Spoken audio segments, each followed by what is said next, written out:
சமையல்னு பார்த்திங்கன்னா எல்லோரும் சொல்கிறது என்ன, கறிகாய் பழங்கள்லாம் அதை நிறைய சாப்பிடுங்கன்னு.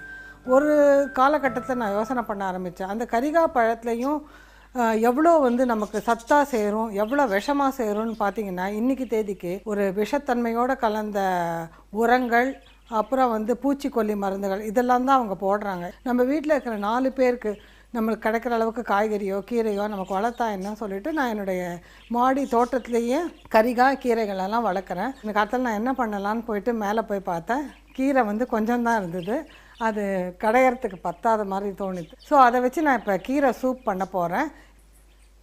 இதுதான் நான் இப்போ மாடியில் எங்கள் தோட்டத்துலேருந்து பறித்த முளைக்கீரை. கீரைனாலே இப்போ நம்ம முளைக்கீரைன்ற அளவுக்கு தெரியும், தண்டுக்கீரை தெரியும். இதுக்கு இன்னொரு பேரும் இருக்குது, இலசா இருக்கிறதுனால இதுக்கு பேர் இளங்கீரைன்னு கூட சொல்லுவாங்க. இது கீரையில் இருக்கிற பொட்டாசியம் நம்ம பிபியை நல்லா கண்ட்ரோல் பண்ணும்.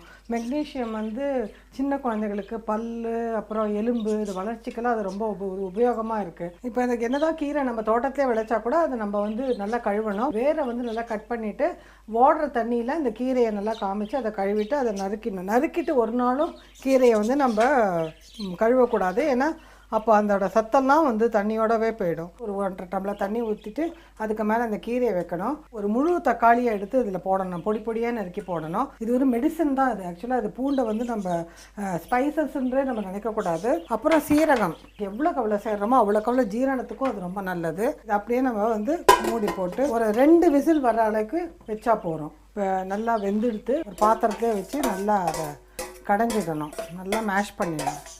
இந்த கீரையில் என்னென்ன சத்து இருக்குதுன்னு பார்த்தாக்கா நார்ச்சத்து நமக்கு டயபெட்டிஸ், ஹார்ட் ப்ராப்ளம், கேன்சர் இதுக்கெல்லாம் நம்மளை வராமல் தடுக்கிறதுக்கு நார்ச்சத்து நமக்கு ரொம்ப முக்கியம். நல்லா வடிகட்ட போகிறோம். இதில் இரும்பு சத்து இருக்குது பாருங்கள். அந்த இரும்பு சத்து நம்ம ரத்தத்தை சுத்தி பண்ணுறதுக்கு, ரத்த ஓட்டத்துக்காகவும், நம்ம தலைமுடி வளர்ச்சிக்கும், இளம் நிறைய தடுக்கிறதுக்கும் இந்த சத்தெல்லாம் நமக்கு உபயோகமாக இருக்குது. இதில் இருக்கிற சத்தெல்லாமே சூப்பில் இறங்கிடுது. இப்போ நம்ம இதை லேசாக வடிகட்டினதை லேசாக கொதிக்க விடணும். வயசானவங்க பார்த்திங்கன்னா டைஜஷன் எப்பவுமே அவங்களுக்கு ப்ராப்ளமாக இருக்கும். இது ஒரு ப்ரொலாங்டு டைஜஷன். இப்போ நம்மளது இந்த சூப் இப்போ ரெடி சாப்பிட்றதுக்கு. சால்ட் இதில் போட்டாச்சு. வளர்கிற குழந்தைகளுக்கெல்லாம் நம்ம இந்த சூப்பில் வெண்ணெய் போடலாம். வெண்ணெய் ஒரு 1/2 டீஸ்பூன் போட்டு கொடுக்கலாம். நம்மளை மாதிரி பெரியவங்களுக்கெல்லாம் ஜீரணம் ஆகாது, சுகர், கொலஸ்ட்ரால் இந்த ப்ராப்ளம்லாம் இருக்கிறதுனால ரஸ்க்கு துண்டை சின்னதாக துண்டாக்கி இந்த ரஸ்கில் இதில் போட்டிங்கனாக்கா இன்னும் டேஸ்ட்டாக இருக்கும் சாப்பிட்றதுக்கு. இப்போ இது சின்ன குழந்தைங்களாம் ஈவினிங் ஸ்கூல்லேருந்து வந்த உடனே சாப்பிடலாம். வயசானவங்கன்னா மிட் மீல்ஸை கொடுக்கலாம்.